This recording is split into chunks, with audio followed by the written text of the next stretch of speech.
अस्सलाम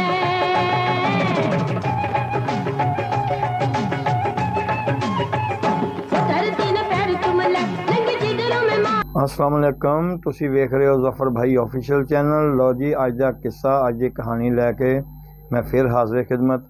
अज का किस्सा भी बिल्कुल छोटा जिहा मुख्तसर करने की कोशिश करूँगा इंशाअल्लाह ताला। मेरे नाल रहना। चैनल सबसक्राइब किया तो मेहरबानी, नहीं किया तो सबसक्राइब कर लो, लाइक कर लो, शेयर कर लो।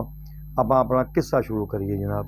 किस्सा जनाब अज का ना ऐसी अदाकारा कि जिन्हें पंजाबी फिल्मां च या पंजाबी इंडस्ट्री च आके ना बहुत जल्दी जरा ना धूम मचा दी और कामयाबी ने झंडे गाड़ दिते।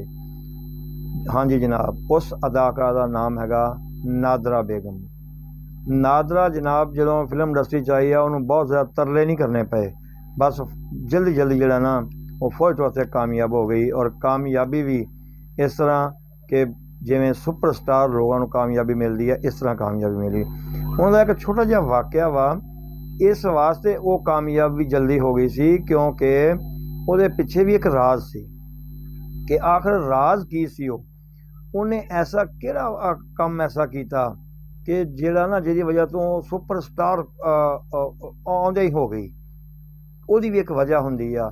उन्हें उस वक्त जदों नासिर अदीब राइटर, पंजाबी फिल्मां दे बड़े वड्डे राइटर, जदों उन्हां नाल मुलाकात हुई तो उन्हां नूं कमरे च बुलवा के उहदे नाल की कीता, उन्होंने किहड़ी ऐसी गल कीती या उन्होंने की ऐसा दिखाया गया कि नासिर अदीब साहब भी हैरान हो गए कि यार कमाल दी गल आ।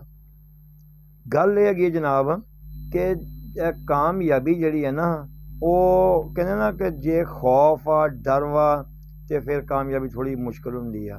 ते जे बंदा जिहड़े ना दलेरी नाल कोई भी काम करदा ना तो कामयाबी तकरीबन करीब आ जाती है।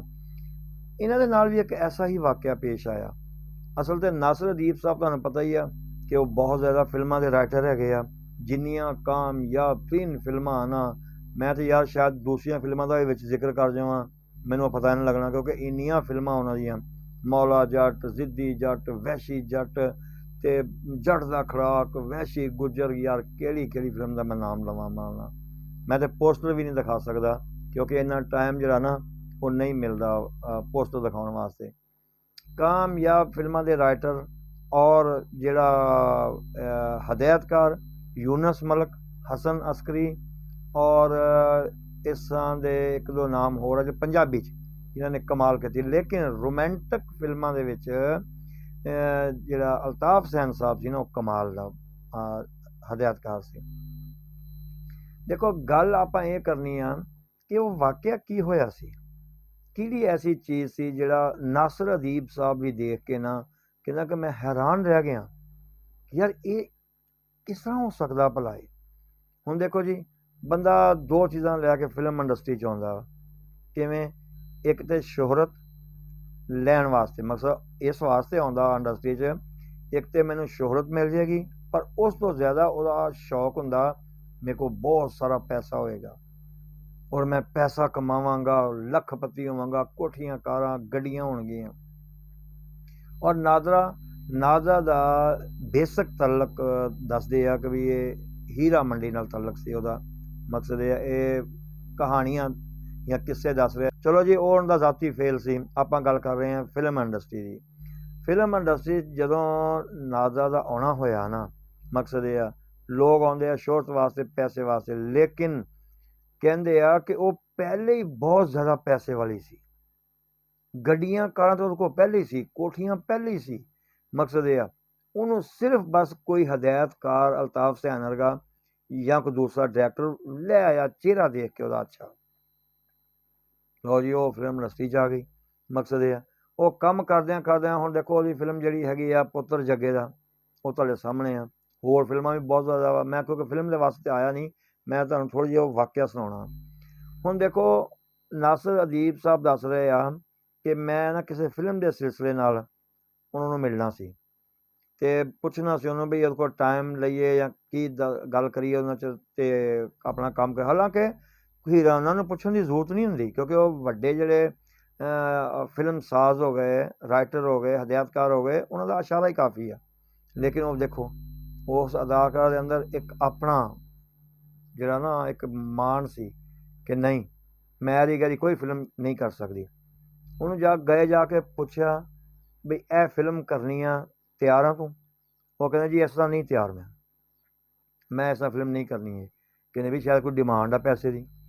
ਕਹਿੰਦੇ ਵੀ ਪੈਸੇ ਥੋੜ੍ਹੇ ਆ, ਪੈਸੇ ਐਡਵਾਂਸ ਚਾਹੀਦੇ ਆ, ਕੀ ਚਾਹੀਦਾ ਤੈਨੂੰ? ਉਹ ਕਹਿੰਦੇ ਪਹਿਲੇ ਸਟੋਰੀ ਸੁਣਾਓ।